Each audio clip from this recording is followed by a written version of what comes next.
behalf of our company, J.P. Mascaro and Sons, the Childress family, and the Methacton Area School District, I'd like to welcome you to this dedication ceremony, which is a very special one indeed.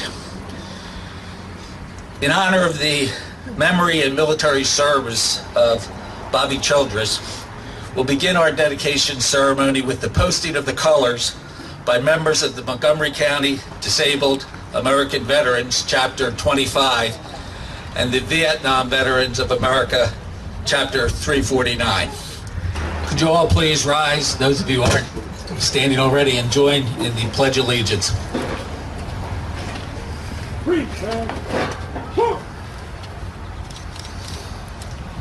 I pledge allegiance to the flag of the United States of America and to the republic for which it stands, one nation, under God, indivisible, with liberty and justice for all.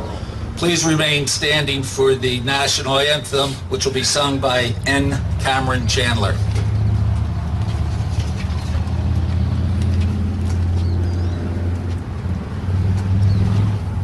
Oh, say, can you see by the dawn's early light what so proudly we hailed at the twilight's last gleaming, whose broad stripes and bright stars through the perilous fight for the ramparts we watched were so gallantly streaming, and the rockets' red glare, the bombs bursting in air, gave proof through the night that our flag was still there.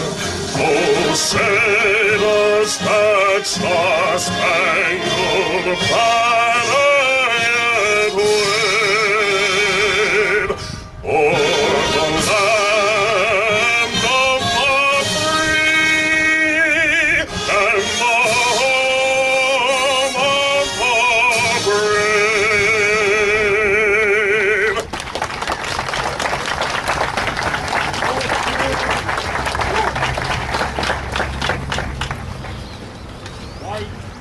All of you have the dedication brochure in front of you, and I was largely, together with Frank Sal, responsible for putting that together.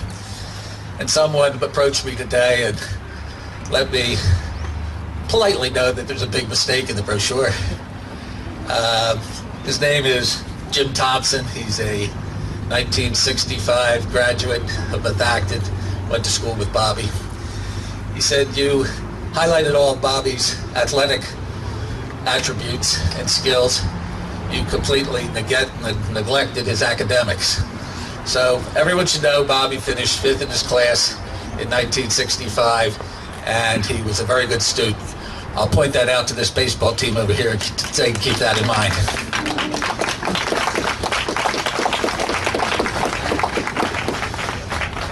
As the dedication brochure indicates, Bobby Childress had 5 brothers and sisters: Bruce, William, Barry, Patricia, and Cindy. I believe 4 of them are here today, and I'd like to introduce them and ask them to stand. There's Bruce Childress, William Childress, Barry Childress, and Patricia Childress Walkaby. Remain standing. And just so you don't think the Childress family is a small family, I'd like the extended family to please rise and be recognized.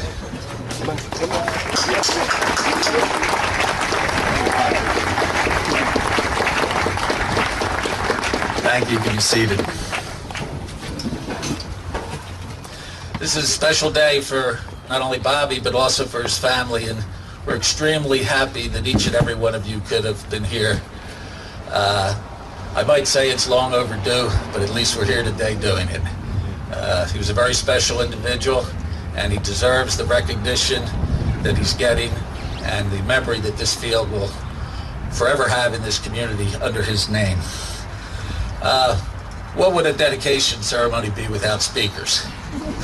I gave him an edict, though. They can't be long. Now, our first speaker is Pat Mascaro, the president of J.P. Mascaro and Son Company. Pat's company's the one responsible for the refurbishment and the renovation of this field, and it turned out to be a beautiful job. Many of you probably know, or maybe you don't know, the Childress and the Mascaro family have deep roots here in Trooper, Pennsylvania, and in the Methacton School District. Pat's brother Frankie played ball with Bobby Childress on this very field as a member of the Methacton High School team. Most of you probably don't know this, and he's probably going to kill me for saying this, but Pat was no slouch of a baseball player himself. He was a star pitcher and infielder on Methacton's team in 1968, 69, and 70. I can tell you, having known Pat for 30 years, that baseball is near and dear to his heart.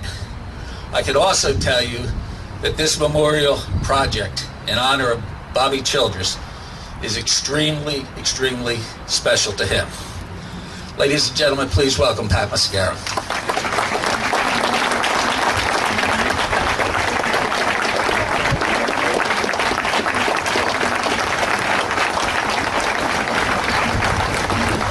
Thank you, Bill.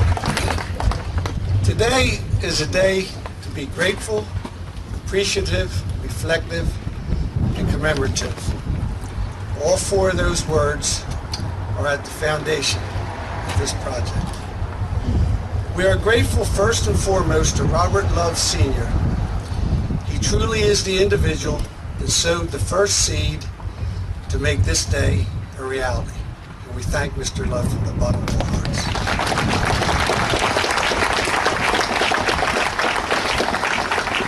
We thank Dr. David Zerby and the Methacton School Board for accepting this project. We thank Chairman Art Buster and the Worcester Township Supervisors and their staff for facilitating this project. And we thank the Worcester Zoning Board for, in my personal opinion, did the right thing for the collective good of the community. We thank registered engineers Ryan H. and John March. They were the designers and architects of this project in conjunction with my son Pat, who provided the business acumen as well as some necessary motivation and enthusiasm during different intervals of the project. We thank our management team, individuals like Tom Cook, Frank Sal, our field management team, Tim Lau, Tim Carpenter, Gino, my son Jimmy, each and every man who worked with zeal, toiling on this field to make it the best it could be. We lastly thank our God for giving our family the resources to be able to participate in such a fulfilling project. The Methacton athletic community has a new asset which should benefit both its athletes as well as the spectators, and I'm certain they are very appreciative of it. It is our hope that sportsmanship and competition thrive on this field and that our athletes take with them some life lessons that will enable them to be productive members of our society. We also hope that our neighbors, our friends, and the community at large get to witness some good old-fashioned baseball in the spirit of fellowship, friendship, and camaraderie. The Methacton community is a vibrant community. You can feel the energy here today. The mere attendance is the best evidence of that statement. It has an enviable present day and anticipates even a brighter future. However, I learned in my life to really appreciate the present to the utmost and anticipate the future. You must have a recognition and an understanding of your past. And indeed, it is the past that brings us here today. I am an individual that's encountered many, many different projects in my day, but I must tell you, no project has given me the feeling inside that this project has given me. And upon reflection, I figured out why. Because this project is not about a baseball field. It's instead about an era, the early 1960s, and life's reality, growing up in a small, basic community literally 5 minutes from here, called Trooper.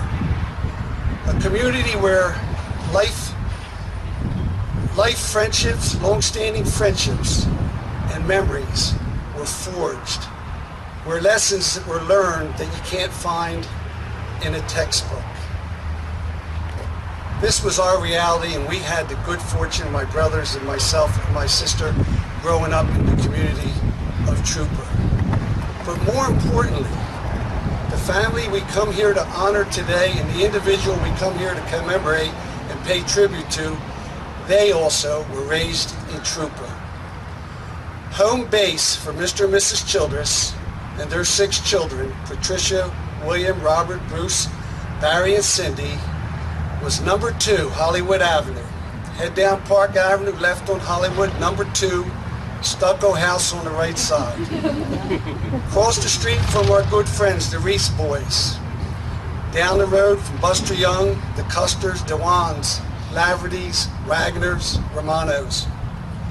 Across the field from the Schlesmans, the Robbins boys, and the Mascaros. This district was formed in the early 1960s, the same time I'm reflecting on. This was not a district of million-dollar sprawling homes abounded by major drug companies and white-collar job opportunities. It was very, very different. The reality was very different, and that reality was ours, and the family we come here today to honor, they can affirm that. Our existence was small homes, many large families, blue-collar jobs, salt-of-the-earth parents trying to do the best they could to raise their children, teaching us the American way. The world was there for us to conquer, but they made it real clear the world didn't owe us anything. Many would suggest that our families, south of Ridge Pike, between Hillside and Trooper, south of Woodland, and everything in between, some people would suggest that we were poor, but we didn't have anything. We knew different. We had everything. We had parents that lived their lives for us children. We had unity in our homes. Sure, we squabbled as siblings do, but God forbid you should try to breach our unity from the outside. We understood precisely the meaning of some very important words. We understood the word no. We understood the meaning of the word respect. We were accustomed to being told things one time. We didn't judge each other by the dungarees we wore, and in our neighborhood there was a place for everyone, regardless of who you were or who you were not. Our era was truly devoid of things. Electronic devices were not on the scene. Amusingly, one TV in the house that worked half of the time was a luxury. In your own bedroom, that was the exception. That was not the rule. Despite these materialistic limitations, growing up in that town at that time, in that era, was priceless, and I wouldn't change it for anything in my life. It is truly what allows me to think proudly and fondly of the man that we come here today to honor and pay tribute to. Robert Morris Childress, lanky in stature, amply described by many as being well put together. He was a reserved man of a few words. He preferred to do his talking through his actions, especially between the lines of a baseball diamond. He possessed all the tools. He could field, hit, run, and throw. He was a fierce competitor. He played the game hard with courage and conviction. He was so proficient at his sport that the perennial champions of the 1960s reached across the United States and drafted him in the 3rd round of the 1966 Major League Baseball draft.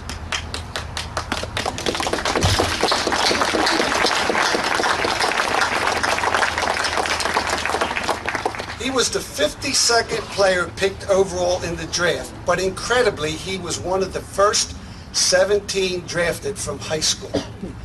Quite a feat for the young man from number 2, Hollywood Avenue in Trooper. But fate did not allow Bobby's baseball career to formulate. Instead, he traded in his rifle arm for an M16 when he was inducted into the United States Army in 1967. Upon serving in Vietnam in the war zone, Bobby met with an untimely death. I cannot fathom the pain and sorrow felt by Mr. and Mrs. Childress and Bobby's brothers and sisters. To lose a loved one at such a tender age with so much talent and so much future life is beyond my comprehension. This day has been a long, long, long time coming. And this community thanks from the bottom of our heart the Childress family for your patience. But make no mistake about it, the delay in recognizing Bobby in no way diminishes who Bobby Childress was, what he meant to us then and what he means to us today. We were proud of Bobby Childress in the 60s, 70s, 80s, 90s, 2000. We'll be proud of Bobby Childress as long as there's air in the atmosphere.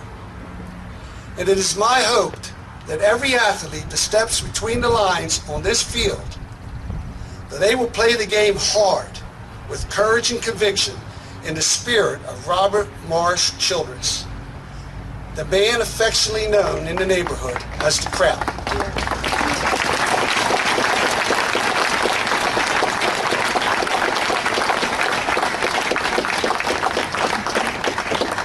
It is my hope that the number 33 will proudly fly over this field from now until eternity.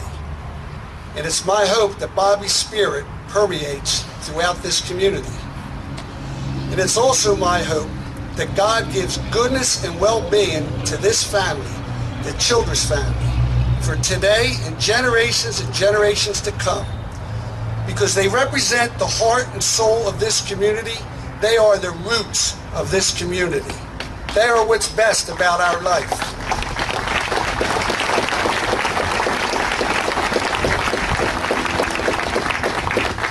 On behalf of my brothers and my sisters, I'd like to say to the Childress family, we're really proud to have grown up with you people. You have a great family. You're a family of service, and you're a family with a competitive spirit. And I hope God blesses you, blesses the spirit of your lost loved one.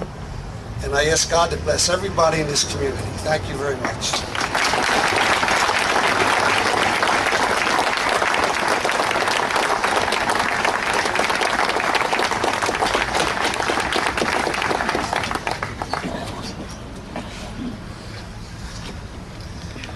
We're going to give you a little interlude between speakers. I'd ask that Pat Mascaro Jr. come up to the podium to make a special gift presentation to the Childress family.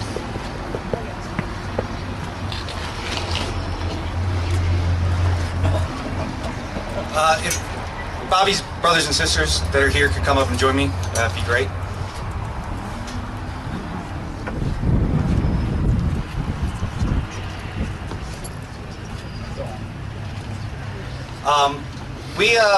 We put together a little gift here for the family and for the school as well. Just something to commemorate this day to them. Working on this project has been a lot of fun for me. It really didn't feel like work at all. I've spent a lot of years playing and coaching on this field, and now that we've been doing this and working on it, I got to learn a little bit more about this community that we grew up with, and it really is something special to understand where we've come from, and I thank the Childress family and all the families from Lower Providence that kind of made this community what it is today. At this time, I'm going to unveil the gift to the family, and I'm going to read the inscription on it, which matches the plaque that is here and will be here forever.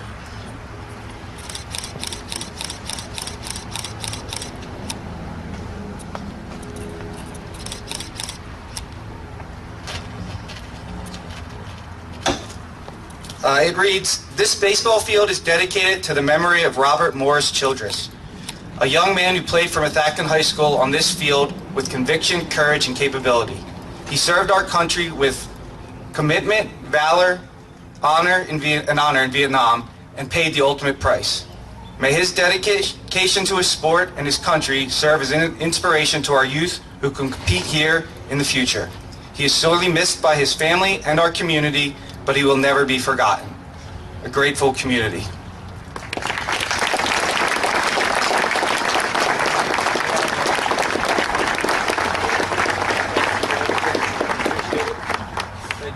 The next speaker is Bobby Childress' brother. He's going to speak on behalf of the Childress family. His name is Bruce Childress. Welcome him, please.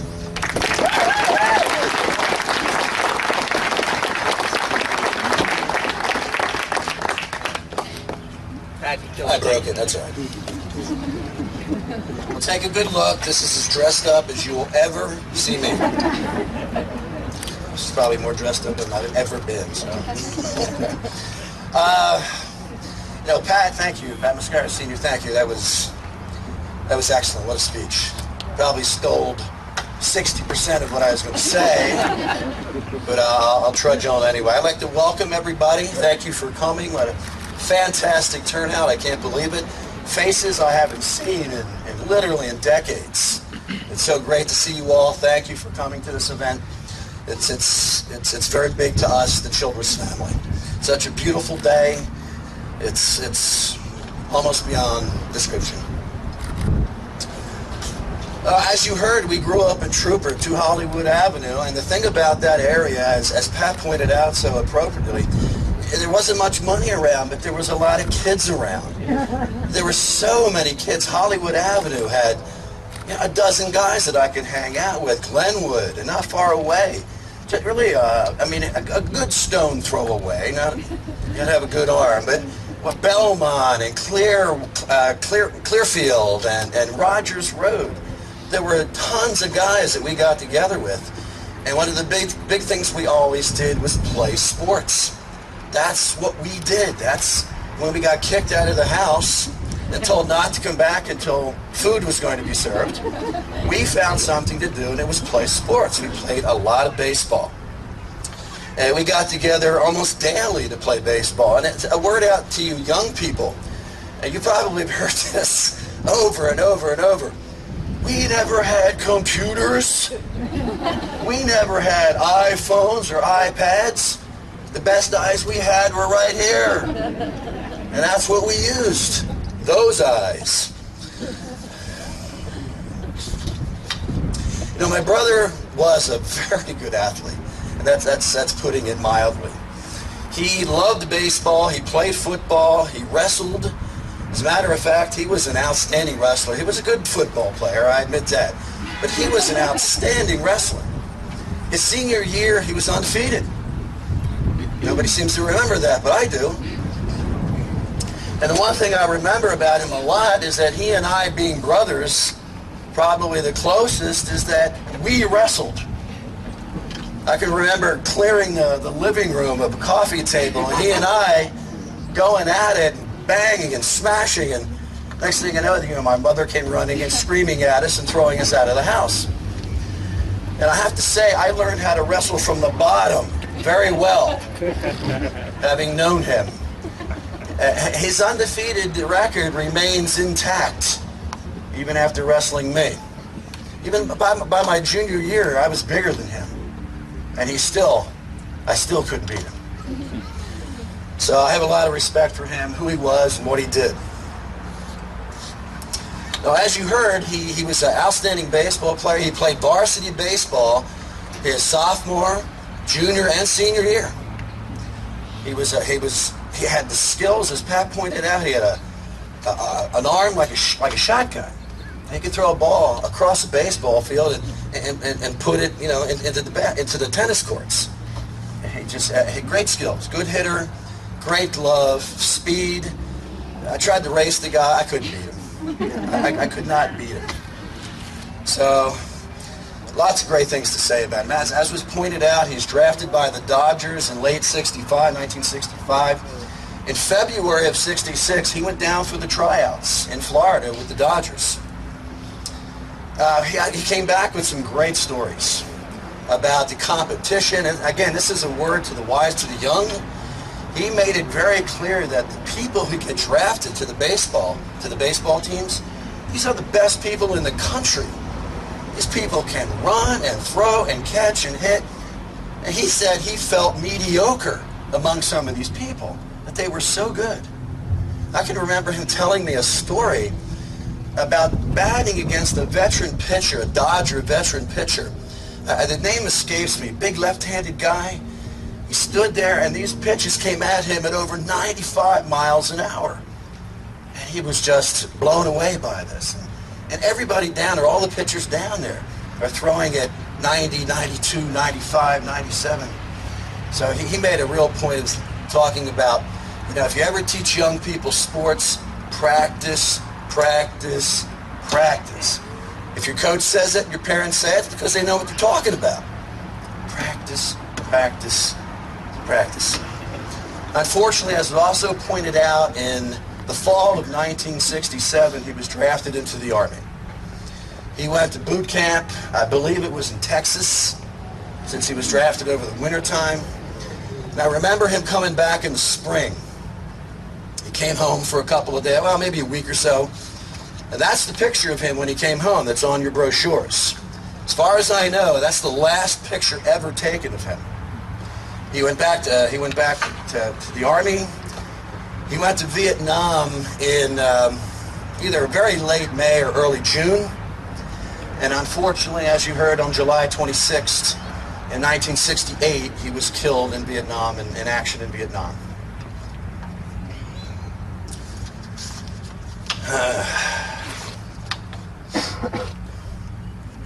He was 20 years old. That probably bothers me the most. He was just 20 years old.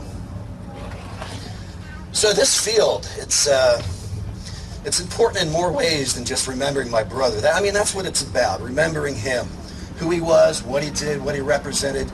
But to me, it's also a dedication to all the veterans that have participated in all the wars that have ever occurred. The thousands that never came home and the tens of thousands who did come home.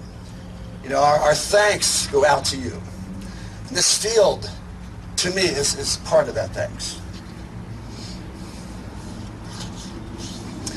So I want to end this by by giving my thanks to a couple of people and a company. First of all, I want to thank the Methacton School District, the administration, the school board, the athletic department, anybody with Methacton that had anything to do with making this possible. Thank you.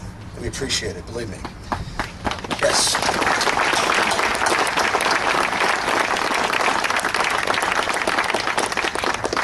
And as Pat Sr. brought up, Bob Love. I've known Bob Love peripherally for years and years and years, for decades. And he has been trying to get this to happen for decades. So I know that Mr. Love is here today, and I want to thank him publicly. Mr. Love, thank you. I salute you, sir.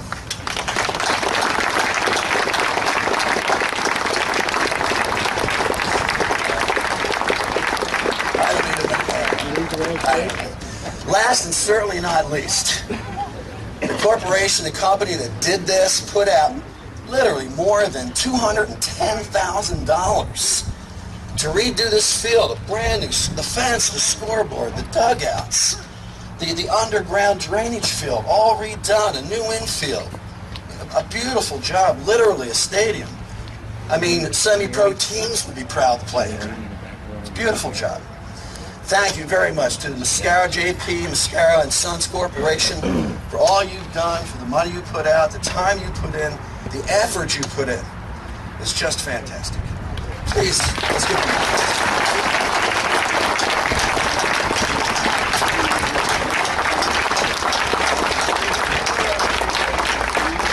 Now,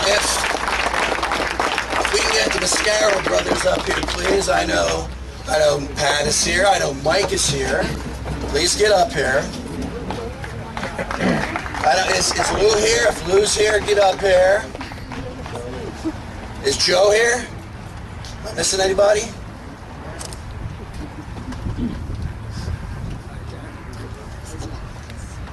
Okay. Just a very small gift from the Childress family to the Mascaros.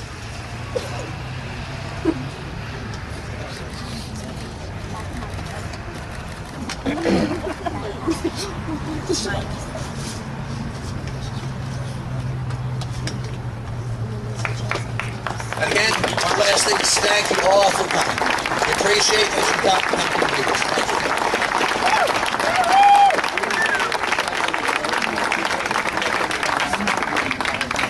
Thank you, Bruce. We're going to close our ceremony with a closing hymn and an honor guard tribute, final tribute to Bobby Childress. First, I'd ask Cameron Chandler to come up and sing God Bless America.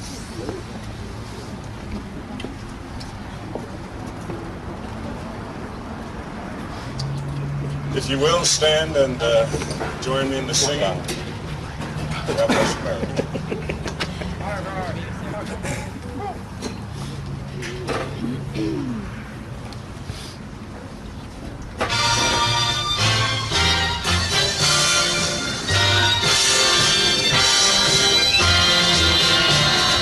God bless America, and that I love, stand beside her and guide her through the night with the light from above. From the mountains to the prairies, to the ocean white with foam. God bless America, my home, sweet home. God bless America, my home, sweet home. Oh, God bless America, the land that I love. Stand beside her and guide her through the night with the light from above. From the mountains to the prairies, to the ocean white with foam. God bless America, my home, sweet home. God bless America, my home, sweet home.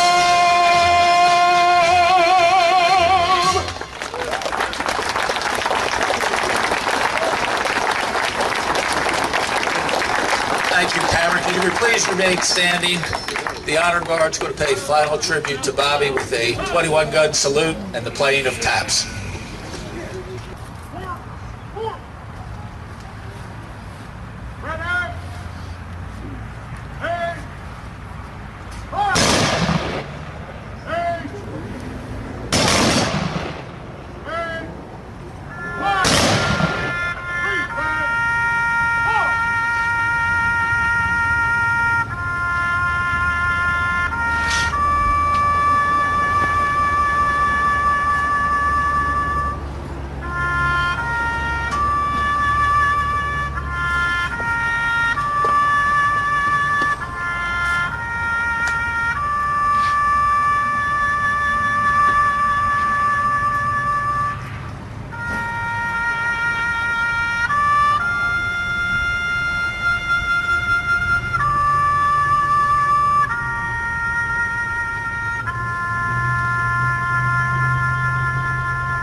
I'd like to thank you all for coming to the ceremony today. A couple brief announcements. After listening to all the speeches and all the ceremonies here, I assume some of you are hungry. There's a food tent down below here with plenty of food. If we run out of food, and I've never run out of food in my life in all the events I've ever planned, if we run out of food, I'm in trouble, but you're welcome to it. Everybody here, the team, all the family members, all the spectators. It's a hospitality tent. You eat what you want to eat. Secondly, there's going to be a first pitch ceremony before the game conducted on the field by Methacton High School representatives. The game is at 3 o'clock. The ceremony will be sometime before that, shortly before that. And For those that still enjoy baseball, and I know there's many of us among us here that do, the game starts at 3. Go Warriors. Thank you very much. Excuse me. The Honor Guard would like to present Bruce Childress with 3 of the 21 gun salute shells in honor of his brother. Again, thank you very much for coming, and enjoy the rest of the day.